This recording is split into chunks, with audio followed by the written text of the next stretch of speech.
If you see a teen or adult suddenly collapse, it's important to act fast. Helping to save a life is easier than you might think. Just start hands-only CPR. The first step is to send someone to call your local emergency response number or call it yourself. Then get directly over the victim. Put the heel of one hand in the center of the chest, then put your other hand on top of the first.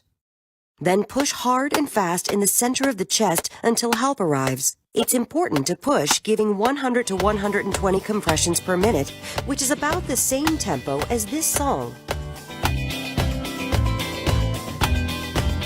Let's hope you never have to use hands-only CPR. But if you see a teen or adult suddenly collapse, don't be afraid to try it. Remember, call your local emergency number, then push hard and fast in the center of the chest until help arrives. Your actions can help save a life.